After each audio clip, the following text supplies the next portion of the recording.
Yeah, in fact, that's where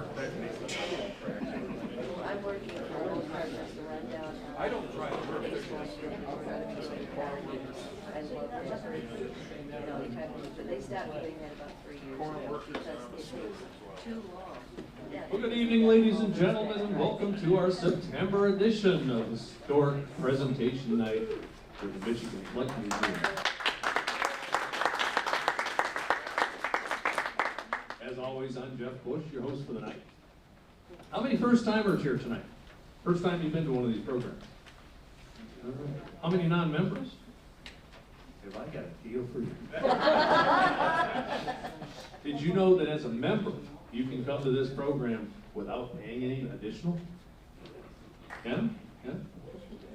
If you and your significant other were to come to 5 presentations out of a 12-month period,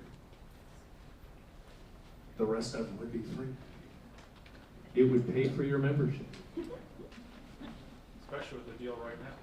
Plus, if you sign up for the membership or renew this month and use the code SUMMER24, all in capital letters apparently, you'll get a 20% discount off your membership or renewal. It is definitely something to consider. Upcoming events include our 7th annual Bombers, Berries, and Brews tasting event at Hangar on October 12th from 5 till 8. That's always a fun time. We have breweries, we have wineries, and we have distilleries that are represented. Our ever popular Open Cockpit Days will be on October 20th at the museum, and our World War II Homefront Dance Hangar Party on November 2nd from 6 until 9. Plus historic presentation nights every month. As always, check the website, www.miflightmuseum.org, and watch for updates and information on any newly listed upcoming events. And now I'd like to ask you to turn off your cell phones, or at least silence them, put them on stun. Does that include me? Yeah, it's really embarrassing. So I did that once. Left my phone on, talking in the middle of the thing, and it goes off. Hello. Also, please hold all your questions to the end. Tonight, UD Mercy Professor Greg Sumner returns to talk about the Motor City during its days as capital of the arsenal of democracy against fascism in the 1940s. Bomber plants, trolley cars, rationing, scrap drives, Joe Louis, Hank Greenberg, and real-life roving Riveters were all part of the panorama that made Detroit such a uniquely exciting place to live during the Second World War, and such a key to victory in our nation. Please join me in welcoming Greg Sumner.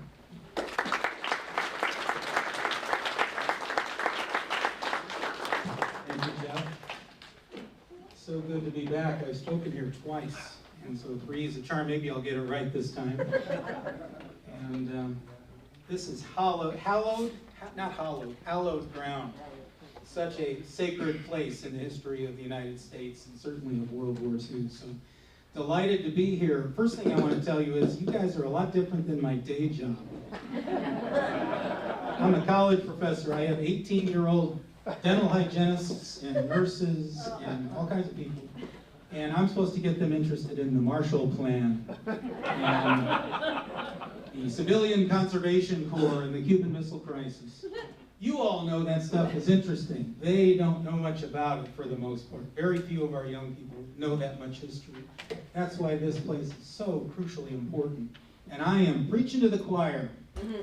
Would you come with me tomorrow to my 10 a.m. class and talk some sense into these kids? And the thing they like best, I will bring in somebody to speak who lived through events, and boy, they listen more than they listen to me. So I love this. It's great to see you guys, and I'm preaching to the choir. Dave brought some actual artifacts. My students love artifacts. He brought some, you can go take a look at them over there. A ration coupon stuff. There was rationing during World War II. What else did you bring? Pictures of the Michigan Central train station with the streetcars in front of it. How many of you have been to the restored, isn't it beautiful? Yeah. I took the tour on Friday. You got to go to Michigan Central train station. It's done for a while. It's done for a while. Okay. When I hope they open it up to the public. The mezzanine. They said they had planned on reopening. Okay. I think Bill Ford said it was a good idea when we started and it became a bigger job than we thought. And I'm sure they spent lots of money. Beautiful. So Dave has a picture of the train station. And what else do you have? Streetcars. Did you know that during the Second World War, during that time, there were over 500 miles of streetcars within the city of Detroit? It's pretty remarkable. And I kind of wish that system hadn't been torn up. I think the last streetcar went down Woodward in 1956, the year I was born, and that was it. It's the Motor City, you know. Do they sell those cars to Mexico City or something? Yes. I'd like to get them back. They're probably still working. So Dave, feel free, you know, take a look. Dave has some actual artifacts over there. And I thought what I'd do is talk a little bit about, you know, the book and the big picture, what I learned in writing about Detroit in World War II. And then I will open it. The best part for me, some people have stories. Very few people in this room are old enough to remember World War II, am I right? We have a few people in here, and we'll admit to that. I'd like to hear it if you have an anecdote, especially if you, how many of you are Detroiters? Get your hands way up. You were Detroiters. You have connections to Detroit, so we're well represented. It's ironic, I've said this before, but I'm not from here. I'm from this place, Indiana. I'm from Indianapolis, Indiana. And I keep writing books about Detroit, and I then wrote a book about Michigan prisoner of war camps during World War II. I can pass a map test. I've been to every village in Michigan. But I will still be teased as a Hoosier. Somebody, we'll get back to that question, what is a Hoosier? Do I have other Hoosiers in the room? Anybody from Indiana? All right, way in the back, right where we want you. We need to connect. When I moved here 30 years ago, and I still will say, well, I'll meet you over on the east side, you know, on Gratiot Avenue. And I think, what? Or Lasher. I sometimes introduce movies at the Redford Theater. I've been to the Redford Theater in recent times. Oh, good, good, good. That's on Lasher. Come and see me, and we can talk about the 50-50 raffle and see if we can hook that up for you. And, you know, all these French names, you know, my university, University of Detroit, now University of Detroit Mercy, it's on Livernois. Somebody called once and said, what's that? Are you the University on liver and onions? And the secretary said, yeah, I'm sort of correct there. So there's all these strange French names. But I am a Detroiter now, and I can pass a map test, and I'm an explorer. And how many of you are not from Metro Detroit? Just get your hands up for me. Well, half the crowd.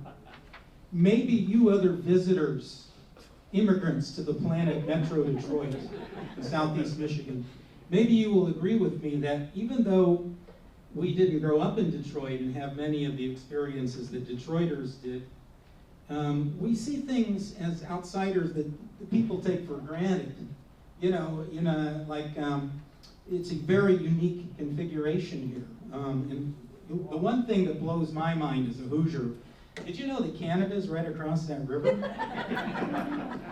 And I tell my friends back in Indianapolis, people actually drive south to go to Canada in Detroit. My mind can't register that. But I want some, oh, poor guy. I never did things like they blew up the Hudson's building 3 years after I moved here.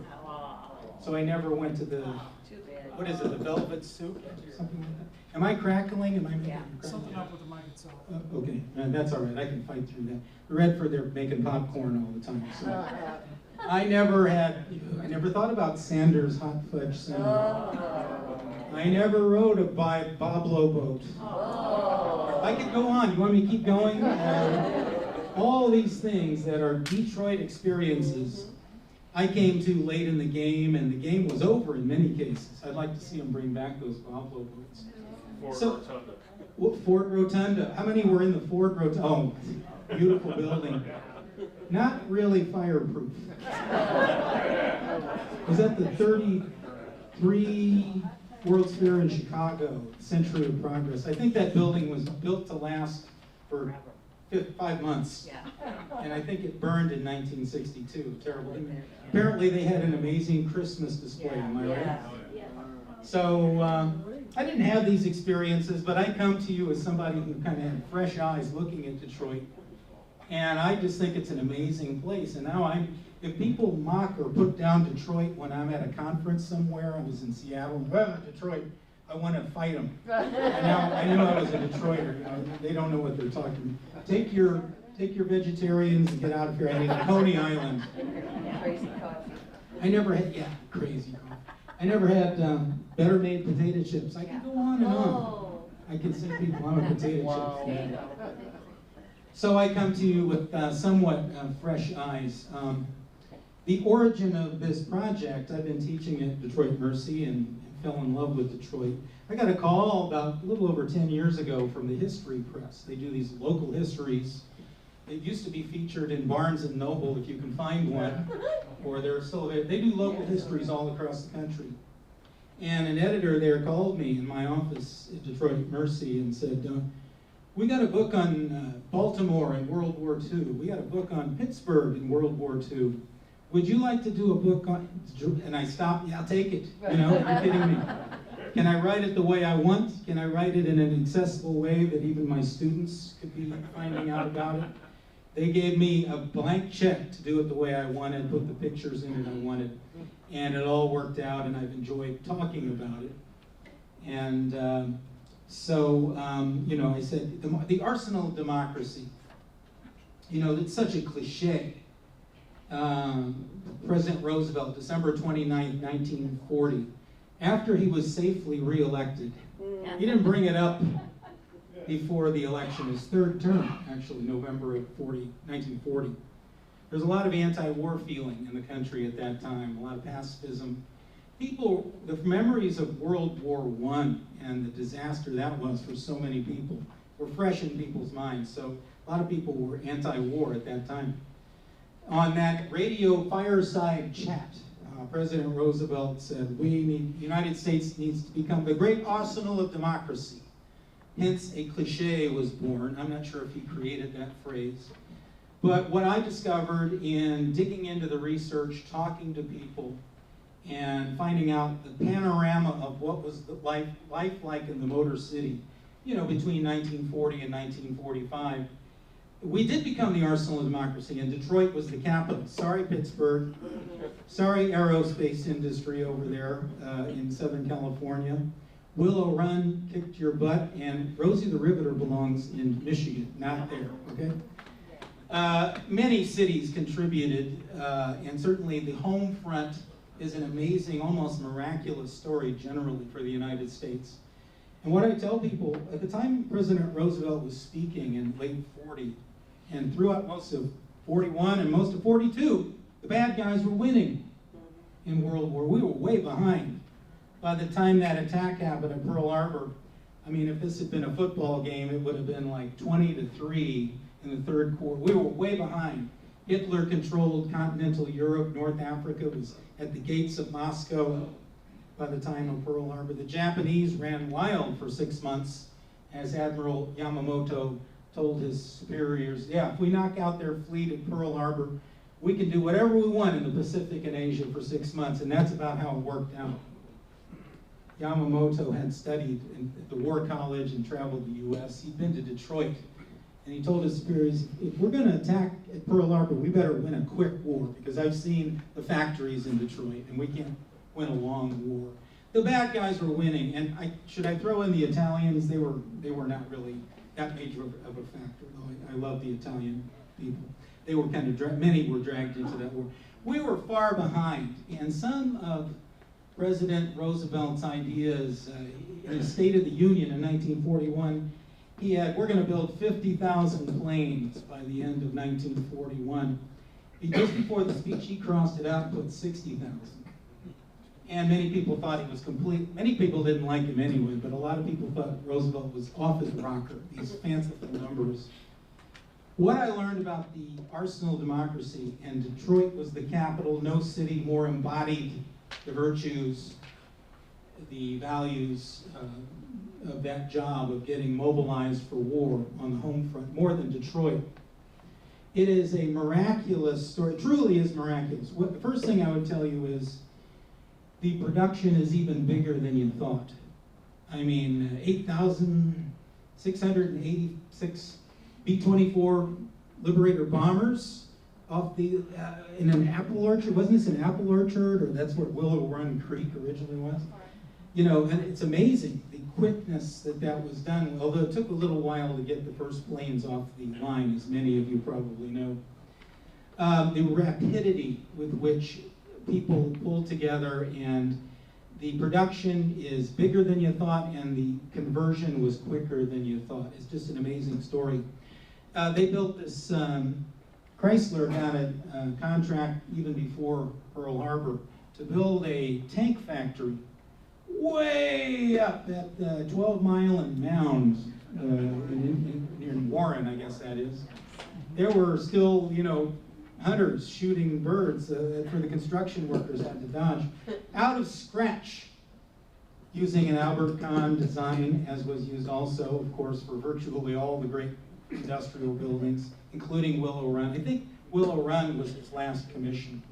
Albert Kahn, the great Detroit architect, master builder, I think he died soon, like in 1942 or so.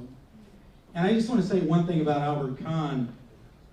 That son of a German rabbi probably did more to beat Hitler than about anybody I can think of, because he designed these beautifully efficient, along with Sorensen and some of the engineers. He created some of the great factories. But I have to say, you know, the tank arsenal, 22,000 tanks, unbelievable. And tanks aren't easy to build. And planes aren't easy to build. In fact, you know, the aerospace industry was kind of mocking Henry Ford and the Ford Motor Company when they were trying to get this thing off the ground. I think it took a year to get one plane off the line. And the aerospace crowd over there, I'm sorry, maybe we have some people from California, but they said, you guys over in Detroit, you can build cars, but you don't know anything about airplanes. And this is one of those instances. Henry Ford by 1940-41 was old and crotchety, as opposed to he was young and crotchety before. But he was given to kind of, his son Edsel might say, my dad shot his mouth off and said, yeah, we're going to build this thing to build these medium bombers. And B-24 Liberator, and we're gonna get, it takes you take a day to get one or two planes off. We're gonna have one per hour coming off the line before this is over. And you could hear the laughter from Los Angeles and San Bernardino. The aerospace people didn't think it could happen. And indeed, and I'm sure Edsel's the person that really made it happen. He was the man kind of managing the day-to-day life at this big project. And he died during the war. Yeah. I have a feeling Edsel's kind of a hero in the book, and he's I wish he wasn't just known for that dumb car. Yeah. Which, by the way, as an aside, that wasn't such a bad car, was it? Was the Edsel bad? I think the marketing, there was a recession, some problem. Edsel Ford is one of the unsung heroes of the Arsenal of Democracy Detroit Willow Run story. But suddenly he is charged with, okay, we got to get one per hour or we're going to be not living up to Henry's promise. It took a year to work the kinks out, 2-mile-long assembly lines, and of course they had to make it in an L shape.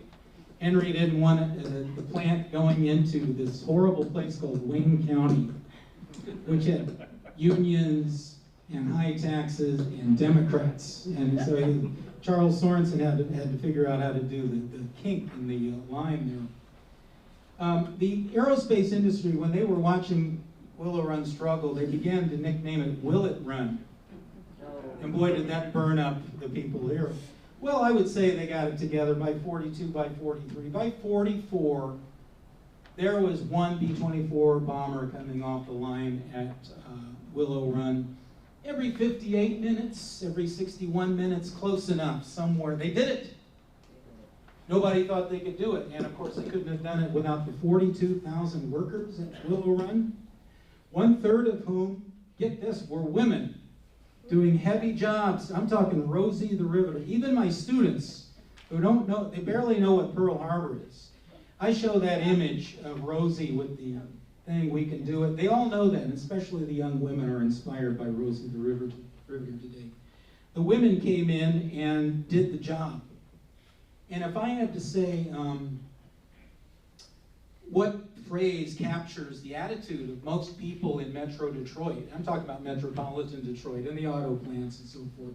But really every industrial enterprise in Detroit, tool and die shops, people making combat helmets, the Packard plant, Highland Park, all of them were operating 24 hours a day. Coming out of the Depression, by the way. World War II, ended the Depression. It's a heck of a way to do it, but you now had a shortage of workers. So, I forget, what was I just saying? Something about the workers. They made it happen. If I had to come up with, there are two words that I think embody what the attitude was as I look back at the people of Detroit. And there were crooks, there were draft dodgers, there were bad people, there were black marketeers, there were people not stepping up. But the majority of people stepped up and had a sense this is a big deal we're involved in and we need to be together. So the two phrases, I guess, one's a phrase. The first word that comes to mind, can do. You heard that? You need us to build a bomber plant out in by Belleville, Michigan, out of scratch? Okay, we can do it, and we can put one B-24 bomber off every hour. We did it. You need a tank plant out in way, 12 mile. We'll build it from scratch, and we'll put out 22,000 tanks. The Warren Tank Arsenal was building more tanks in 1 month than Germany was building in a year by 1940. Not only did our soldiers fight with great heroism, and 200,000 Detroiters went into the service, many of them did not come back, but not only, we were making that contribution, but I think, the contribution of Detroit, it became globally known, and Willow Run became a brand name because it was famous. And there's a great moment, President Roosevelt met with Churchill and Stalin, good old Uncle Joe, who's a murderous, mass-murdering, horrible, totalitarian monster, but he was our monster.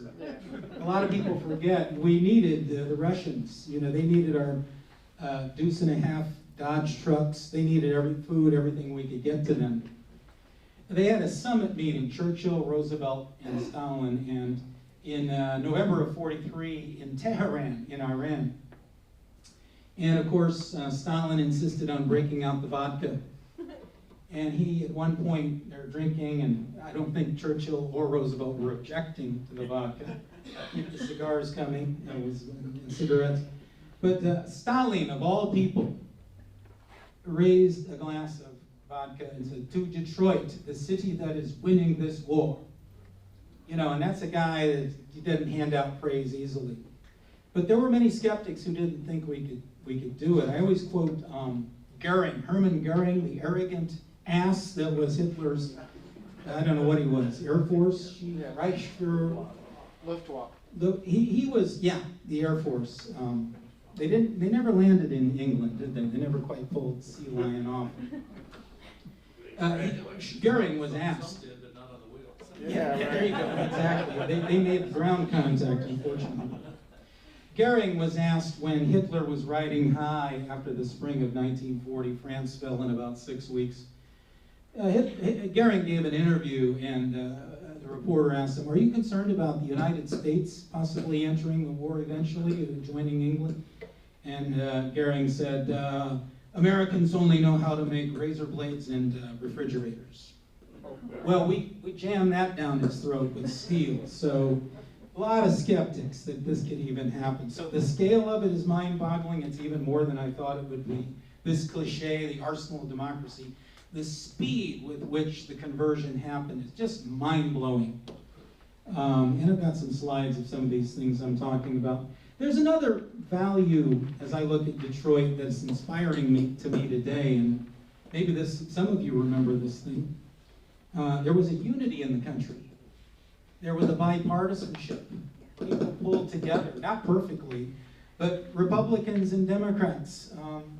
The minute France fell, President Roosevelt made a phone call to Detroit to talk to William Knudsen, head of General Motors.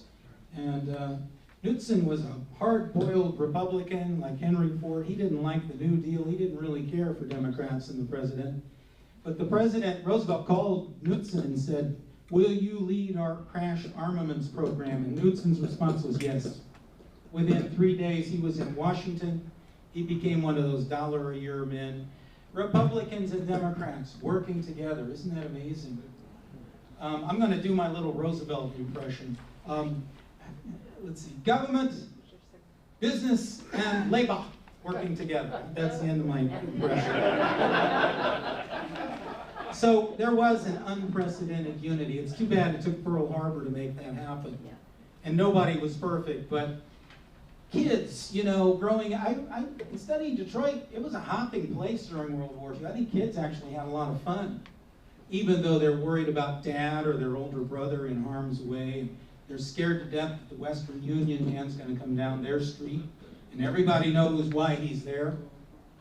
But kids, I don't know if some of you were, I talked to a couple people who were kids in Detroit. You did scrap drives, you got tickets to Tigers games, you collected all kinds of things, you raised money for war bonds. I'm told, you know, back in those days, during World War II, in neighborhoods in Detroit, people didn't lock their doors. If you did something wrong, the kids could be out until dark, which in summer, 10:30. Am I right? I see some people smiling. And you ride your bike all over. And if you did something wrong, though, a neighbor is going to tell a neighbor, and you're going to hear it at home.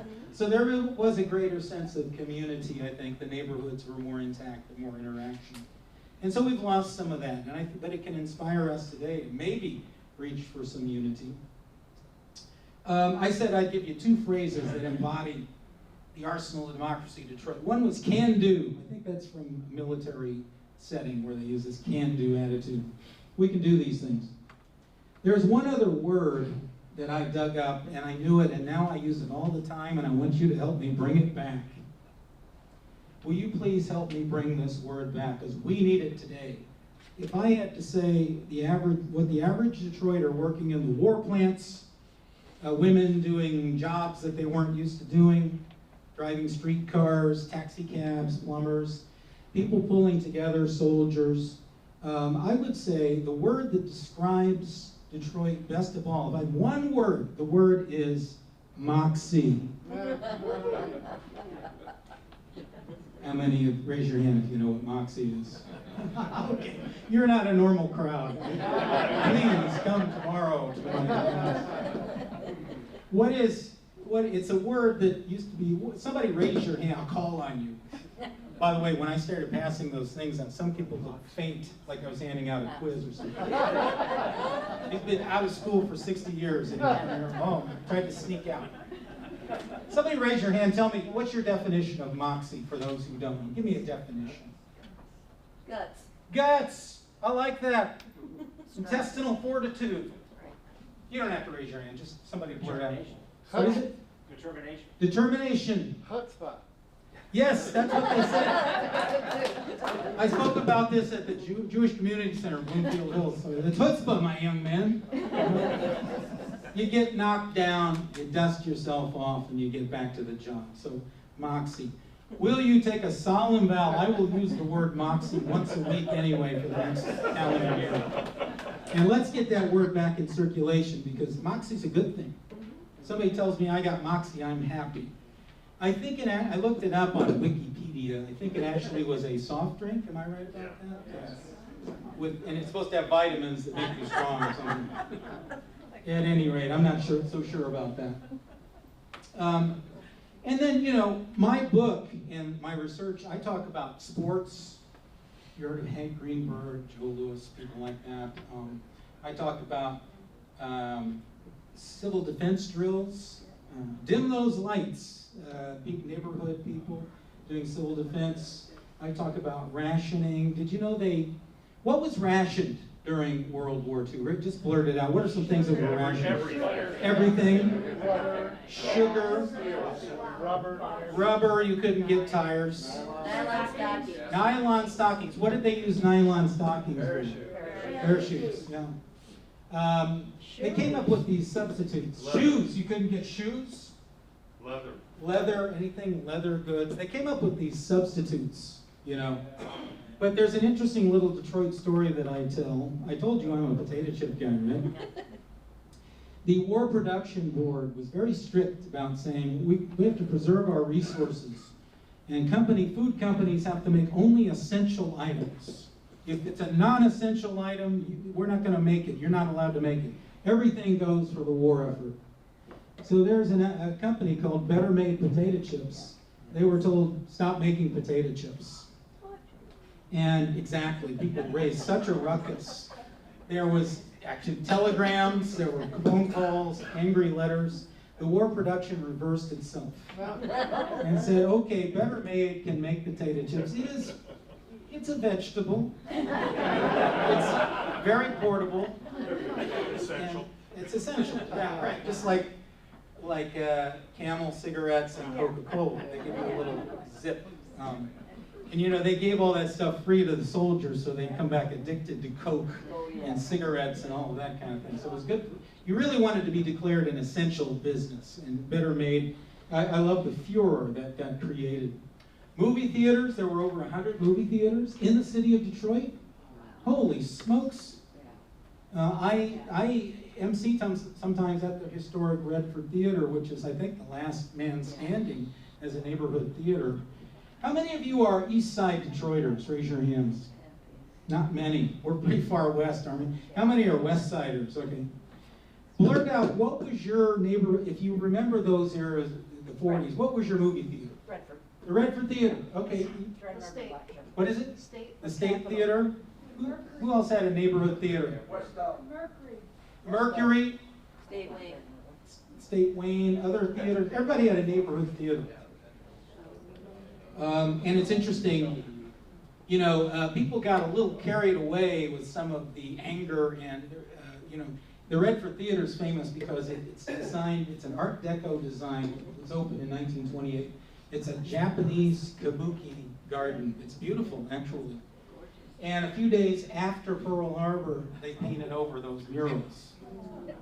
And it is only recently, I think in the last decade, it's a great volunteer effort. They've restored those and they're back to work. Anything Japanese, bad, you know.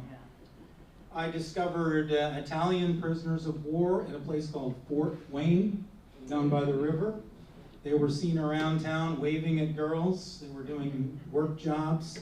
And the Italians were very happy to be out of the war, I have to say. They'd been captured in North Africa.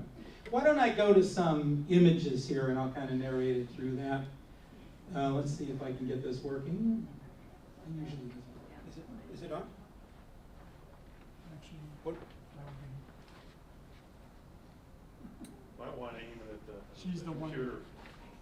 Actually, no, it should work on the other one. It might be the other way around. Oh, it might be the other one, of course. Where is it? To the right. This one. That looks like my TV.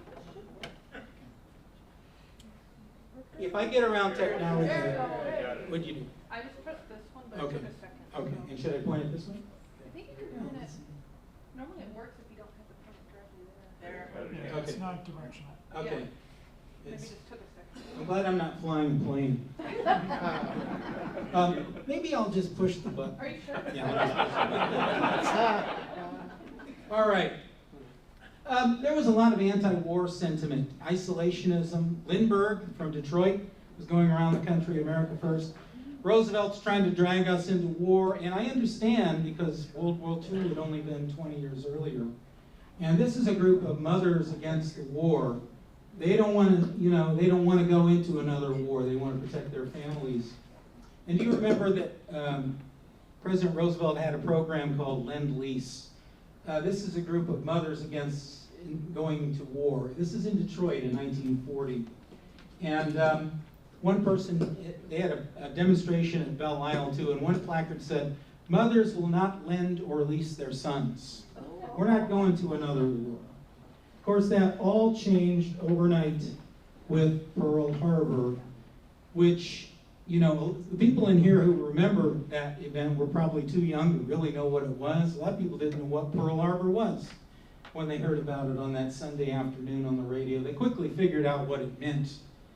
And it actually reached into every part of the country, every home. A friend took a picture at the memorial for the USS Arizona at Pearl Harbor in Hawaii. Who's been there to Hawaii to see that?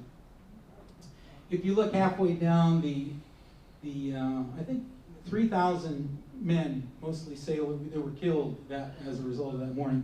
Halfway down this second column, let's see, B.R. Marsh Jr., Ben Marsh from Grosse Pointe, Michigan, Detroit's first official casualty, fatality of World War II. So he's on that memorial, and that family got the Western Union visit. That changed everything. Anti-war sentiment evaporated, and here's what it looked like the next morning, that Monday morning, Tuesday morning, and beyond. This is on Woodward. People turned out at the Fort Street Induction Center, Recruitment Center. People poured in, men, women, people of all backgrounds are ready to do their part, and the recruitment offices were completely overwhelmed. Pearl Harbor was the greatest wake-up call we ever got, and Detroit was ready to do its part. The night of Pearl Harbor, this is an interesting photograph I got at the Detroit Library. These are, I think, National Guard guys setting up security at the Windsor-Detroit Tunnel. You know, we gotta watch out for those Canadians. And I don't know, I was not in the service, but I'm not sure these guys fully know what they're doing. They're setting up machine guns. But suddenly, you know, there were guards around war plants, factories, radio stations, government offices. There was a fear which never was realized that they could reach us. The Germans or the Japanese are going to bomb Detroit, and they sure would have loved to. Detroit would have been A+ #1 target, but they never quite got to us. But the fear was there, so security became very tight. People were encouraged to keep their mouths shut about special information they might have, what they're working on in the war plant. Here's a great picture. I think that's a P-40 flying over, roaring over downtown Detroit. You can see the Detroit River on the left side. Warplanes zipping around in the air, very common sight. And that's just a really dramatic picture. I got this also at the Walter Reuther Photography Archive at Wayne State. These are actually British children in Windsor. And I'm counting Windsor as part of Detroit, you know, the Motor City of Canada. They'd been in the war since for over 2 years by the time. They're like, hey, Yanks, where you been? We've been fighting. You know, a lot of British parents sent their children across for safety to Windsor, and they were accepted. They were adopted. Church groups, families took them in. They went to school. These are British children in Windsor. But I look at their faces. It's not the greatest projection there, but their faces just look haunted. They look like orphans. And I think anybody who saw these kids, they were loved, they were welcomed, but they were orphans, really. And it just was a reminder of how bad things were across the Atlantic. The scale of Detroit's production, these are some pictures from that Warren tank arsenal that was under construction and built in a matter of months. And tanks are a very big thing. Here's a good picture of the scale of the assembly line at the Chrysler tank plant up there at 12 and Mound. And here's a picture from the floor. I kind of like this photograph. Did you ever see the Diego Rivera mural of the guys working in the Ford plant, the River Rouge? That kind of reminds me of it, that kind of teamwork working on these tanks. And they were cranking them out like crazy. First the M3, and then the much superior M4 Sherman tank was eventually. The first tank rolled off the assembly line at the Warren Arsenal in May, I think it was April of 1941. And they let the employees were on the roof. They were dignitaries. They were broadcasting it live on WJR. They had this tank going up and down, this M3, and it's crushing a telephone pole, kind of showing the power of this tank, the first tank off the line at the tank arsenal. And then, of course, you've got that's where we are now, the Willow Run. It's just amazing, the scale of that place. It was known around the world as the factory, building these B-24 Liberator bombers. You could choose a million photographs, and I walked through, by the way, the museum, took a lot of pictures. This is such a great museum, so congratulations.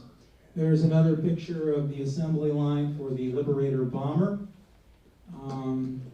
It took a while for it to get going, but eventually it was doing its job. Lots of pictures of Rosie the Riveter, who became famous really out of Michigan, there's no one Rosie the Riveter. There are a lot of women who could be based on. This, to me, looks like a posed glamour shot. Her hair is a little too neat. The picture isn't great, but she's nice. I think that's probably for Life magazine or something. Here's another Rosie. It's a black Rosie the Riveter.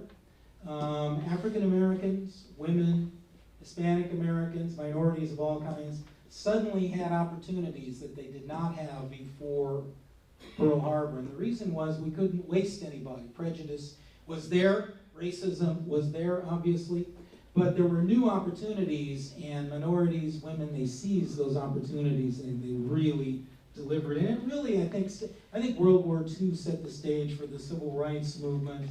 I think we took a hard look at our country and said we can't have segregation, and that set the stage for later. More Rosies, taking maybe a break there. They're all over the place. I could show you a whole evening worth of Rosie the Riveter pictures, but you get the idea. Housing was in great shortage in Metro Detroit and really around the country. And one thing the Ford company didn't do a great job, they got 42,000 employees at Willow Run. They didn't have enough housing. They built something, we're talking about building a bomber city kind of prefab houses. This is a house built near Willow Run, walking distance. That's a two-family, what is that, a duplex?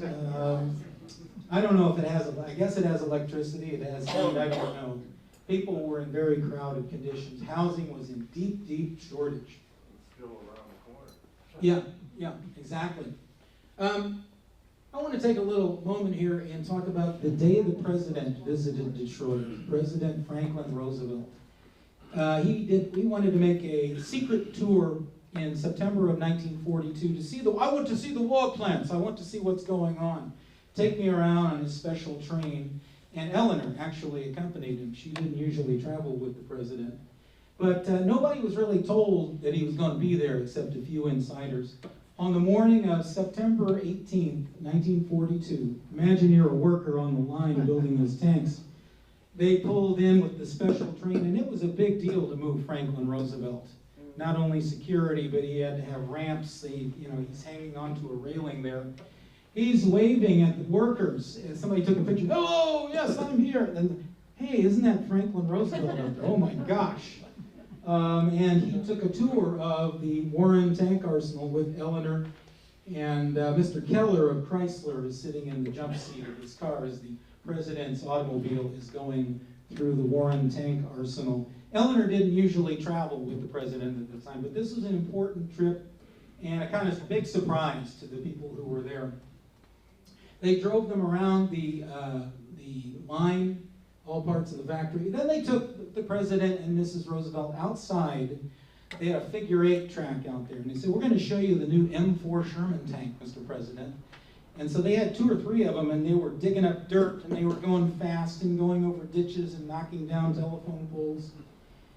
All of a sudden, here's the photograph. This picture that was taken, they're watching this happening. You can see the president and Mrs. Roosevelt and Mr. Keller.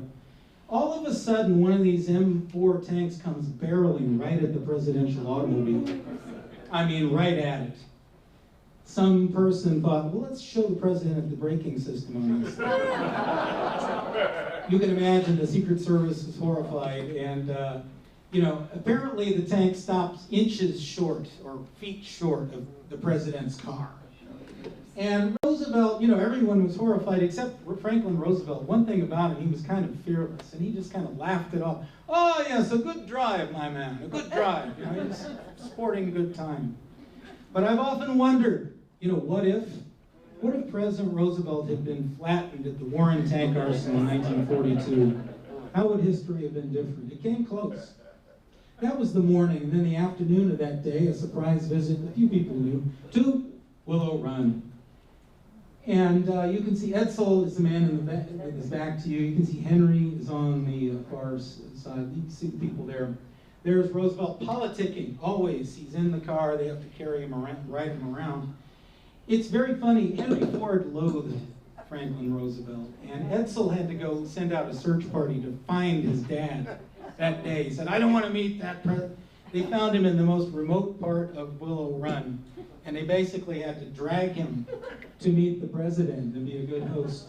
And they made Henry sit between Mrs. Roosevelt and Franklin Roosevelt. Two tall people and Henry.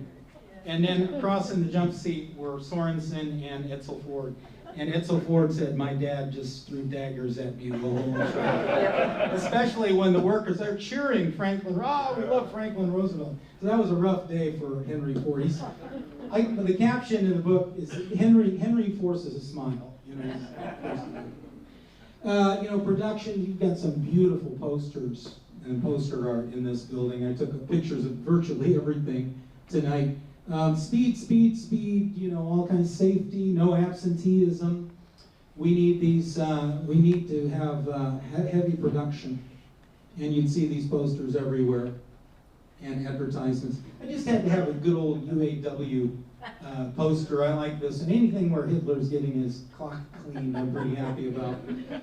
Not everybody was on board, but I have to say most people had a sense they were part of something larger than themselves, and the stakes were very, very high. This is a Liberator doing a sort of shakedown run. It's heading over the Detroit River. Very dramatic picture. And people seeing warplanes all over the place was a very common sight during the war years in Detroit. Maybe you recognize this. I believe this is the Hudson's building. Did I tell you they blew it up 3 years after I moved here? Yeah. Some people were cheering. I didn't get that. I'm a historic preservation guy. At least I did go to Tiger Stadium. I got to go to Great Stadium many times.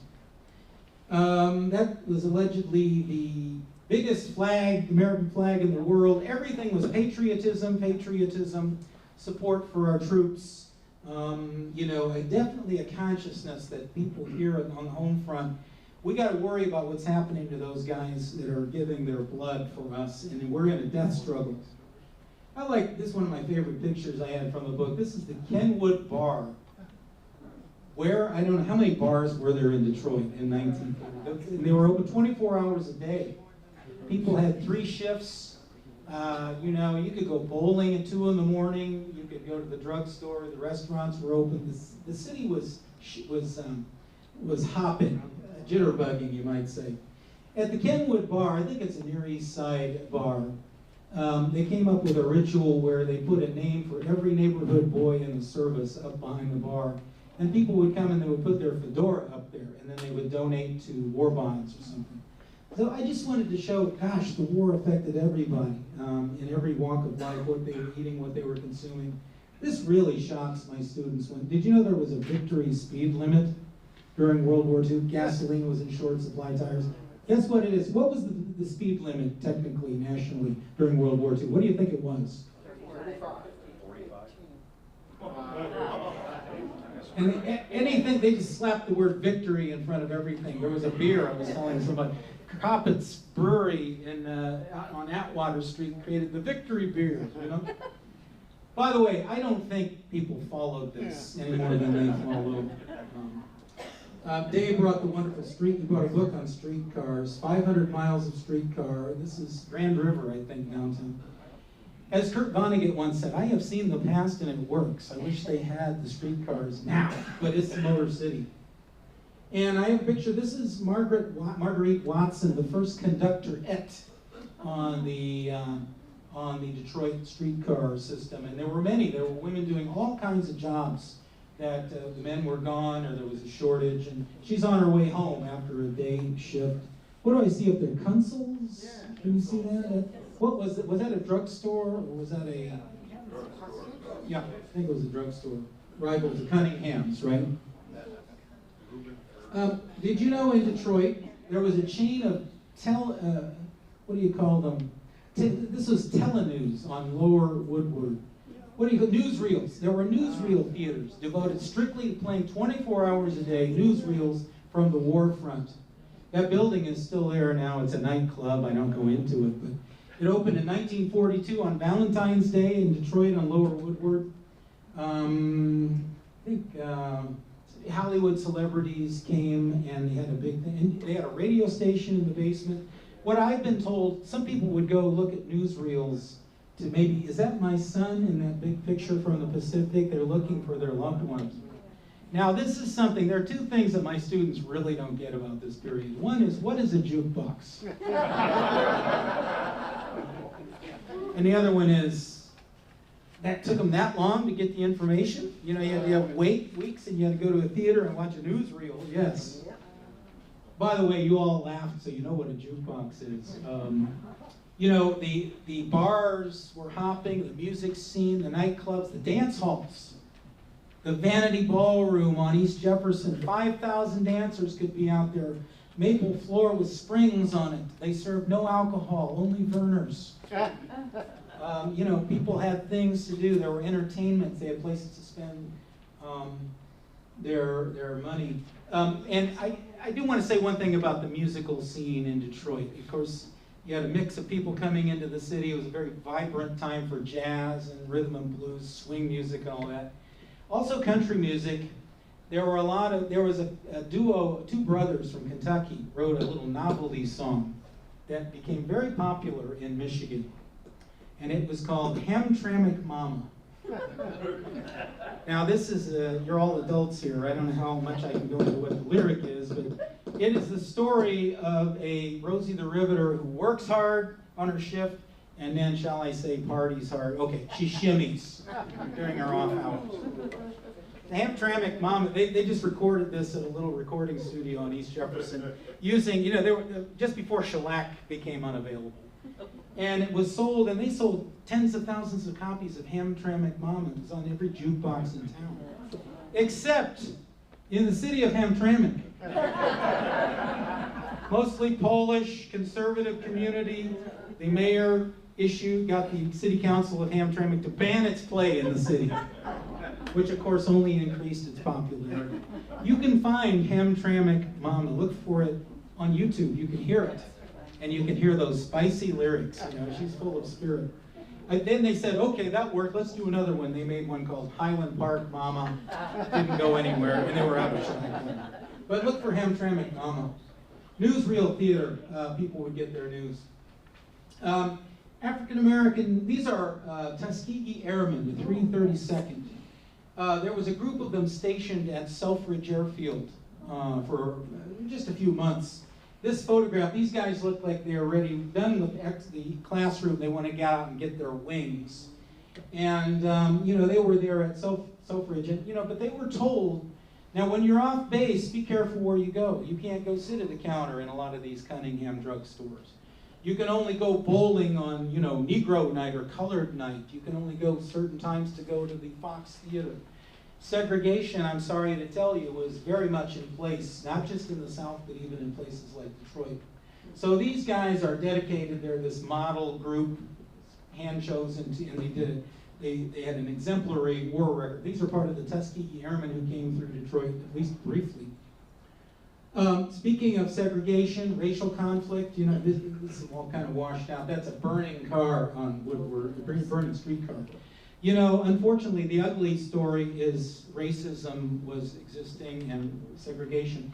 Detroit had so many people coming in, this is my theory, from the South, white and black, pouring in for war jobs. There was a shortage of housing, a shortage of entertainment, a shortage of everything, recreation space. It kind of was a recipe for an explosion, and fights started to break out one hot June night on the Belle Isle Bridge, which they renamed at that time the MacArthur Bridge. And it spilled over into the city, and you had the worst race riot in the United States. There were a number of them, usually in these boom towns, where white and black people are in very close proximity, and a lot of them are from the South, and just natural things happened, and there was violence that erupted. There was violence in, you know, Mobile, Alabama, Los Angeles. Detroit, unfortunately, had the worst race riot in the country in June of '43. They had to send 10,000 National Guard to keep order for a few days in Detroit in the middle of a war. It interrupted production, and, you know, it was a real stain on the city. Here's another photograph on it. This comes out. That's on Woodward. Burning cars, people, mob scenes, and it was a very, very ugly scene. So we should not forget that aspect of it.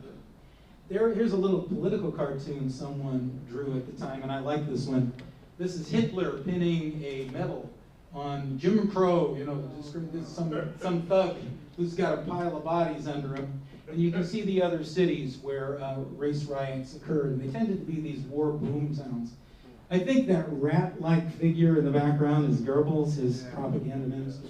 So the Japanese and the German propaganda people were really promoting the racial conflict in the country, pictures of Detroit, and it really served to aid and comfort the enemy.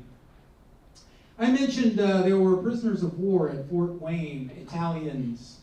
In fact, I wrote a second book, which I have over here, Michigan POW camps. There were 6,000 Germans and Italians brought into Michigan to work.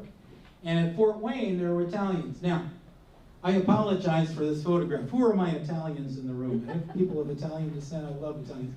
I apologize. They took all these posed pictures. And this is the barber shop at Fort Wayne. The Italian POWs, very happy to be out of the war. And somebody said, let's make them the happy-go-lucky Italians, bring in some musical instruments. And they posed, they were good sports, and there it is.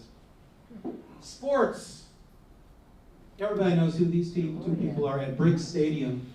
The amazing Hank Greenberg, who's one of the biggest heroes of the book for a number of reasons. Not only was he, in the day of massive anti-Semitism, he practiced his faith, his Jewish faith. He took all kinds of abuse on the road. And you know, late in his career, he was traded to the National League. He ended up at Pittsburgh with he met a young guy named Jackie Robinson, and he put his arm around, here's Jackie, here's what you do when they call you names. Let your play speak for you. Not only was Hank Greenberg Detroit's answer to Babe Ruth, 6'4", 58 home runs in 1939. He's a larger-than-life figure. But also he served longer on the battlefronts than any other Major League Baseball player. 4 years. He was in the China, India, Burma theater and saw a lot of action and a lot of danger. And you know, the baseball and the Major League sports, they were very depleted. Hank Greenberg is a war hero too. And he came back from the war, and you know, every book, you're writing a book, you want a big finish for your book. Hank Greenberg gave it to me, and I'm going to hold that off for a minute. The other person, obviously, is Joe Louis. I don't know how distinctly you can see his outfit. I wanted to ask, is that a zoot suit he's wearing? Hard to tell. My students are always interested in that. Joe went in service as a private. He did boxing exhibitions. I think 2 million GIs and military personnel got to see him at bases in the Pacific and other places. And he did a lot for recruitment of African Americans and other minorities. And an interesting thing Joe said, he said, I'll do these boxing exhibitions to raise morale out in the Pacific, but I want my audience, the crowds have to be integrated. So he was fighting a battle. And here are these two great men, Detroit's two icons, together. And actually, can I just read a quick, speaking of, you like sports. Are you sports fans? Let me just read a little segment here from the book. I talk all about different aspects of life in Detroit during World War II. Sports continued. You know, President Roosevelt said, let's continue baseball, even though the teams were very depleted of their major talent. There was women's baseball, a league of their own, etc. Let me just read a little bit about sports in Detroit from the book here. Pro sports were affected by the talent drain too, not just baseball. With an assortment of lumbering, butter-fingered players, the no-name Detroit Lions gamely hosted an abbreviated schedule each fall at Briggs Stadium. Who saw the Lions play at Tiger Stadium or Briggs Stadium? That I'd like to have seen on a cold day against the Packers. Did I see a Packer shirt in here? Where is that guy? You need an escort? We beat them bad. I'm from Chicago. Okay, that's even worse, man. I think you're digging a hole and I'm going to stop you. The Lions played an abbreviated schedule each fall at Briggs Stadium. The going was rough for fans of the Honolulu Blue and Silver. The team went winless in 1942. But people kept coming out in all kinds of weather to lend their support and popping like popcorn. At Olympia Stadium, do I have hockey fans? The Red Wings also carried on their contests, always an event in hockey-mad Detroit. And the Wings gave fans something to think about besides war headlines. Defeating the Boston Bruins in the 1943 NHL Stanley Cup to win their third Stanley Cup. Players, Red Wings wore a large V emblem on their red and white jerseys, underscored by 3 dots and a dash, Morse code for V for victory. Next to it was a circular patch reminding patrons to tithe 10% of their pay for war bonds, conveniently on sale at a booth near the concession stand. Lineups for the wartime wings were ever-changing, and plenty of too young and too old players got a chance to skate the choppy Olympia ice. In all, 24 regulars were off in the service, including stalwarts Sid Abel, Harry Watson, and Jack Stewart. Fans had little reason to notice Joe Turner, a baby-faced goalie prospect from Windsor, who ended up playing but a single game for the Detroit Red Wings. Joe had the potential to become one of the greats, the scouts agreed, but he decided after the 42 season to hang up his skates and volunteer for the U.S. Army. This is a Canadian from Windsor doing this. There were, he told friends and family, more important things to attend to than hockey. On December 13, 1944, while fighting with his infantry unit in the Hürtgen Forest in Germany, Lieutenant Turner went missing. Within days came confirmation that he had been killed in action. He was 23. There were countless Joe Turners in the Second World War, men cut down before their prime, leaving only memories and the appalling tragedy of unfulfilled promise. Along with our nostalgia for swing music and Bobby Soxers, the nearness of death everyone sensed during those years should never be forgotten. The class just ahead of me in college was virtually wiped out, the writer William Styron observed, reminding us of the stark truth. Beautiful fellows who'd won basketball championships and Phi Beta Kappa keys died like ants in the Normandy invasion. So you went to a baseball game and you saw war bonds, you saw patriotism, you saw servicemen in the stands. Patriotism was a big deal at that time. Spoiler alert, we won. We turned the thing around thanks to Will Run and Detroit and other parts of the arsenal of democracy and our soldiers and our allies. This is the Telenews ad in the Detroit Free Press. Japan bombed and atomized, Nagasaki smashed to dust, Hiroshima destroyed. Most people that I've talked to who were alive at that time said, I don't know the morality of it. I didn't know what it was. What's an atomic bomb? But thank God my uncle's coming home now instead of being shipped to land in Japan. Thank goodness for the atomic bomb. And then notice at the bottom, by the way, Palestine problem. Some things are never end, these perpetual problems.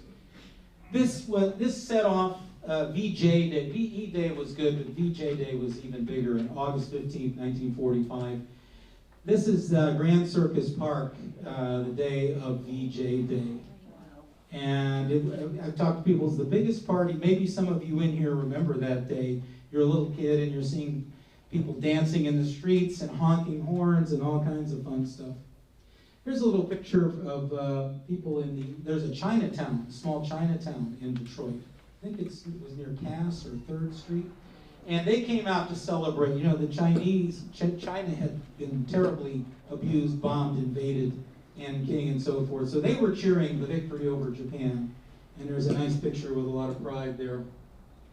Here's a photograph I got from my university. Do you recognize the clock tower from the U of D? And it doesn't really come across in this image, but the bell rang 137 times the day after VJ Day to mark the 137 young men who would not be coming back for the fall semester because of the war. I've got some other, I tell my students there are memorials about World War II everywhere, but people don't see them, they don't look at them. There are remnants everywhere. This is in the, what's the neighborhood just south of the Redford Theater? This is on Lasher. What's the name of that? Boston? No. Brightmoor. It's a Brightmoor neighborhood.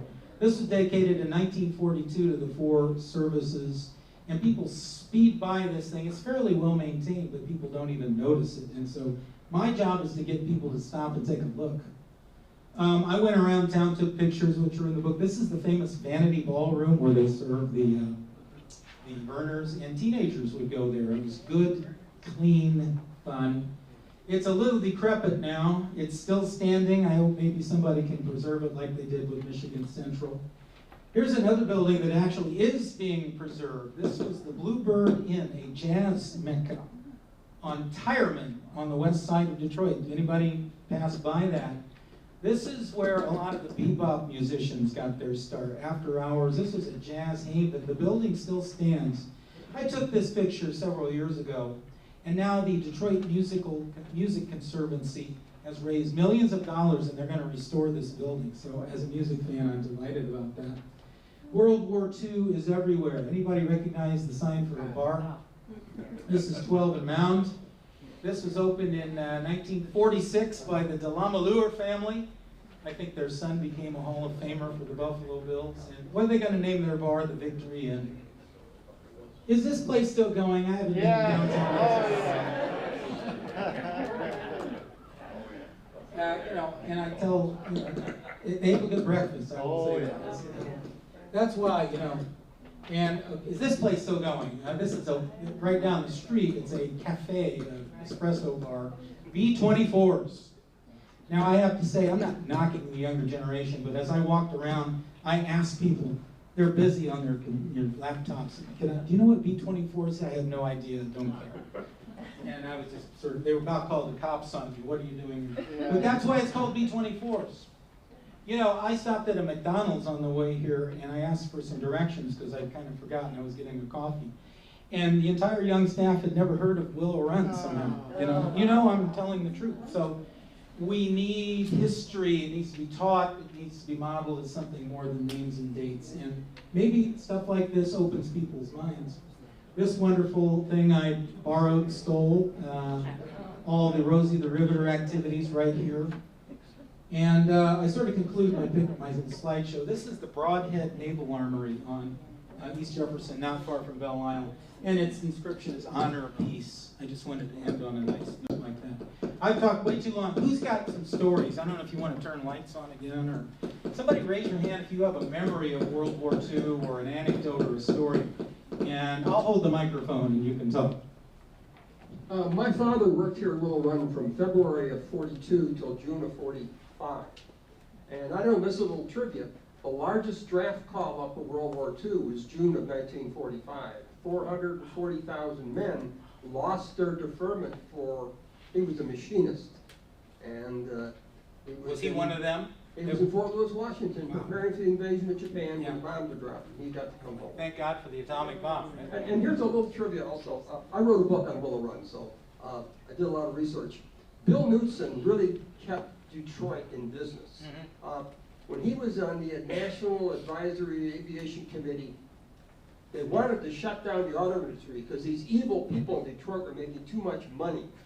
And Knutson said, if you do that, the tool and die industry, the backbone of Detroit, will migrate where the jobs are, and you'll never redirect Detroit. And Roosevelt himself stepped in and said, he's right. Yeah, that's amazing. I think we were also blessed with pretty good leadership in a lot of key places. Some not great leadership, but we had some good leadership. That's a great story I didn't know about. Yeah, Dave, we were talking before. Thank you for bringing and take a look at his artifacts here. Yeah, I'm just going to talk to the group without the mic. My name is Dave. I was raised on Woodward Avenue, just off Woodward Avenue, about 11 Mile Road. And I was born in 1936. I was 5 years old when World War II broke out.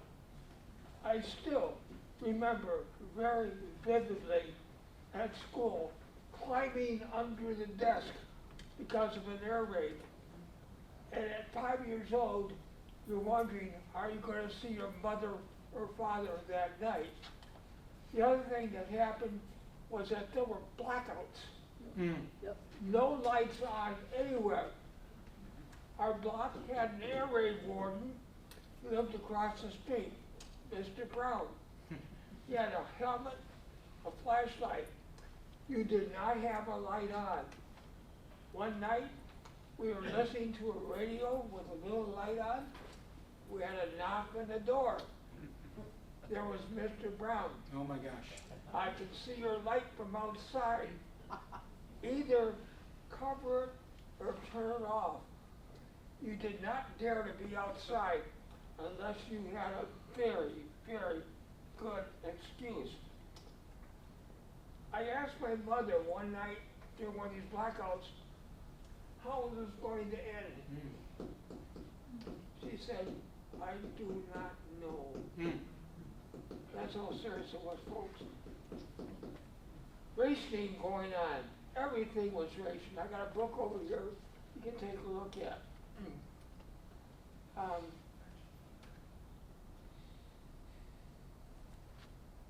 So let's get from 1941 to about 1970. I was teaching American history in Flat Rock, which is between Monroe, a little bit north of Monroe. I had my students work on a local history project where they had to interview somebody. I had two students in my 4th hour class who sat across the aisle from each other and knew nothing about what's going on. I passed all their reports back except their two. They came up to my desk and they said, Mr. Poole, where are ours? I said, there's a special reason. I said, your father said that he'd been fighting in Europe. He had had many close calls. That war ended. He was called back, was going to be sent to the other front in Japan. He told you that if he had to go to that front, he thought he'd come back in a wooden box. They wouldn't make it because of all the close calls. The train went out west, stopped someplace in the Great Plains. Just sitting there.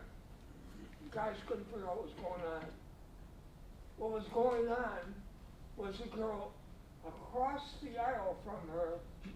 Her father was working on a secret project that not even the Vice President of the United States knew, the atomic bomb.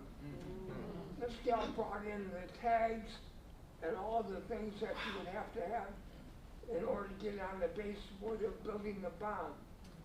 And so I said to one girl, I said, you ought to shake her hand. It's a good thing that maybe what her father was working on helped to save your grandfather's Make that life. connection, yes. History does not go away, folks. Thank you. Thank you, and thank you for the history teacher. Thank you, Dave. Thank you, Dave. How many of you saw the movie Oppenheimer last year? Yeah, see? A lot of my students saw it, and it was an eye-opener for some of them.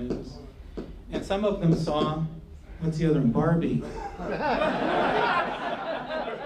And, oh, I like Barbie better, or, come on. And I had one female student, 18, said, I saw them both on the same day, and I get the plots confused. One more comment, yeah. My father bought a 1939 Plymouth. And so when World War II broke out, it was only 2 years old. People who had bought their cars earlier, they had to make those cars last through World War II. And there was a real pent-up demand for cars after World War II. And also people were talking about folks' economy. Could the United States survive without the wartime productions? Okay, thank you. Thank you, Mr. Teacher. Who else has a comment? You want to just yell it? Yes, I will. Story we'd like to tell here. I'm a docent here, so it's regarding Rosie the Riveter. Yeah. Now, some of our Rosie troop hopefully aren't here because they would have pointed this out to you earlier. But a group from Hollywood was keen on finding someone named Rosie. Obviously, not necessarily the river, but somebody who worked in the factories named Rosie. So a group led by Arthur Godfrey came to Willow Run here and found out Rose Monroe. Yes. Rosa came up from Kentucky. You mentioned From that no one Kentucky. identified as Rose Monroe. That's why I'm pointing this out. Yeah. Rose Monroe from Kentucky came out here, worked. They got pictures of her. They teeted her. She was going to be something special. They identified her as Rosie the Riveter. And our Rosie troop that functions here, they will not let you forget that. Okay. They reinforced that early in my time here as a docent. So. And I hear different stories. Of course, I know Rose Monroe for sure. There was a woman young woman in Ann Arbor too, who was sort of in the mix. She was in some magazine. And the aerospace people want to tell you Rosie was out there, but that's a lie. No, she worked here. We beat him in the world record. Yes, please. This is something I never hear mentioned, but my grandfather worked at Ford from 23 to 57, and my grandmother worked in a factory. One or both may have worked down here for a while, but they didn't own cars, so there must have been an awful lot of buses to get thousands and thousands of people. And I never see this address, so I was just wondering if you knew anything about it. I will defer. Do you know anything about this as a docent, or how do people get to and from work? Some walk. There was bus from Ypsilanti, bus lines to Detroit. E-Course Road, I believe, was a main drag. That's why I went right to Detroit. That was the Well, main E-Course Road was thoroughfare. built specifically Correct. for people to come from Detroit out here. There are a lot of carpools. But there must have been bus stops specifically Yeah. to go to certain factories, I'm guessing. I don't Oh, I'm know. sure. I'm sure that's the case. Yeah. Okay. Yes, sir. Yeah, so my grandfather worked at the Willow Run Bomber plant. So he lived in Dearborn. He originally worked at the Rouge plant. And he would always tell me the stories of every day they went to the Rouge plant and got on the bus. And they had to go on the bus to come to Willow Run. They took the bus back and forth every day because he lived in Dearborn. But he told me the stories of going on the bus every day to go to the bomber plant. Okay, that's a lot of commuting.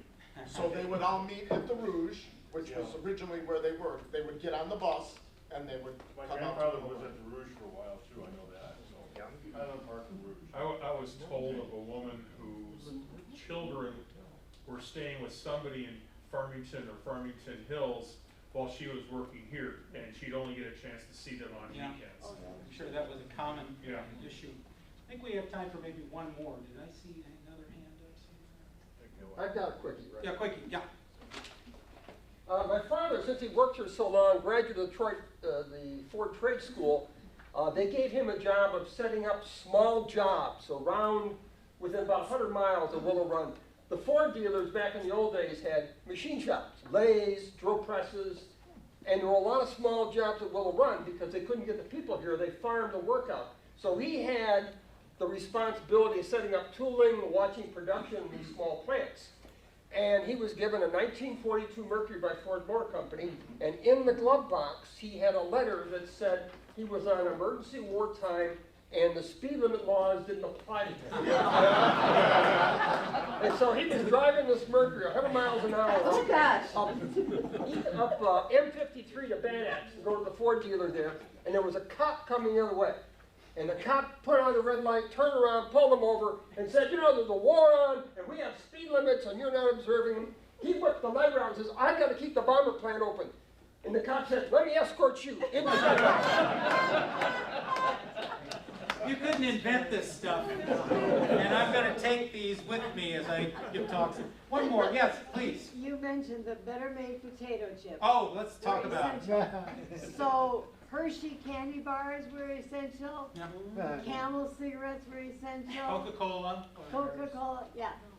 Because those went in the care packages to the POWs in Germany. People ask me, why are you doing why do you write books about the stories of World War II are endless. I just recently found out, you know, M&Ms were created for the South Pacific. Because they didn't coating. melt. They melt in your mouth, not in your hand. They're more resistant to the tropical weather. You know, we could go on and on. You are a beautiful crowd. Tomorrow I'll be on the front lines at 10 a.m. So pray for me. I do have copies of the World War II. You left, and Michigan POW camps. $20 a piece. I'll sign them if anybody wants them. Yeah, another comment. Yeah. That the reason we now have all the Power tools for DIY Yeah. is because of World War II. Yeah. Because the people were encouraged to take big heavy Yes. tools home to do housing Wow. projects, and then Black & Decker realized There's a market here. There's a market, and you can make something not quite as robust, and that kind of takes Yeah. off the whole DIY. There are all these unexpected spin-offs. Thank you, Greg. Appreciate that. Very, very good job, as always. I have one real quick question as a personal story. My dad turned 21 on December 5th, 1941.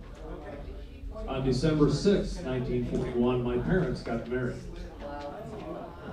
They went to Niagara Falls on their honeymoon, which was a 2-day trip. So on December 7th, they stopped in London, Ontario to check into a hotel. My dad filled out the registration card, listed Lansing, Michigan, and the guy behind the counter says, "Ah, a Yank. Did you hear about Pearl Harbor?" And my dad's response was, "Who's she?" True story. But we have great programs like this on the first Wednesday of every month. October 2nd will be our next event when we welcome Phil McEachran, who will give an overview of the layout and operation of a Minuteman missile wing and a look at the day-to-day routine of a missile launch officer. Sounds like it's going to be an intriguing one.